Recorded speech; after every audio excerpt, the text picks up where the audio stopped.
হরে Krishna everyone. এখন আমি এই মুহূর্তে চলে এসেছি ঠাকুরপুকুর পঞ্চাননতলার ভক্তি কুটিরে। আজ নিত্যানন্দ প্রভুর জন্মদিন বা আবির্ভাবও বলতে পারেন। নিত্যানন্দ প্রভুর জন্ম তারিখ 1473 খ্রিস্টাব্দে 12ই ফেব্রুয়ারি। তিনি মাঘ মাসের শুক্লা পক্ষে ত্রয়োদশীতে জন্মগ্রহণ করেন। তিনি পশ্চিমবঙ্গের বীরভূম জেলার একচক্র গ্রামে জন্মগ্রহণ করেছিলেন। তার পিতার নাম হারাই পণ্ডিত এবং তার মাতার নাম পদ্মাবতী।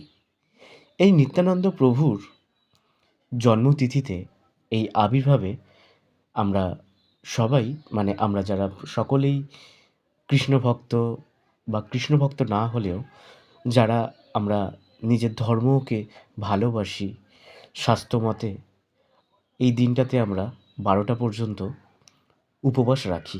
এই মন্দিরে এসে প্রথমে আমার চোখ জুড়িয়ে গেছে যেটা দেখে, যেটা হলো ফল দিয়ে সুন্দর করে ফলের ঝাড়। এই ফলের ঝাড়গুলো দেখে সত্যি মুগ্ধ হয়ে গেছি। আর এছাড়া এখানে প্রত্যেকেই ভীষণ ভালো, ভক্ত থেকে শুরু করে মাতাজিরা এবং প্রভুরা খুব সুন্দর ব্যবহার। কৃষ্ণভক্তে সবসময় বলছে ব্যবহার এবং সুন্দর চেতনা যদি থাকে তবেই কৃষ্ণ চেতনা আসবে। তার সাথে আরও একটা কথা বলি, এখানের প্রসাদটাও বলে বোঝাতে পারবো না, ভীষণ সুস্বাদু। তো আজ দিনটা এখানে অনেকটা সময় কাটিয়ে এখানের প্রসাদ পেয়ে সত্যি নিজেকে ধন্য বলে মনে হচ্ছে, খুব ভালো লাগছে। এবং কি বলবো, এই দিনটা সত্যি একটা অন্যরকম ফিল হয়েছে, ভীষণ আনন্দ হয়েছে। আর একটা কথা বলতে চাই, যদিও ভিডিওটা একটু লেট করে আপলোড করেছি, তার জন্য এক্সট্রিমলি সরি।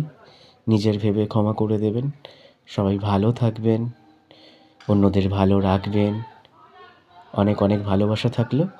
আর চ্যানেলটা ভালো লেগে থাকলে অবশ্যই সাবস্ক্রাইব করে বেল আইকনটা প্রেস করবেন, যাতে সবার আগে নতুন নতুন ভিডিও আপনার কাছে পৌঁছয়। ধন্যবাদ।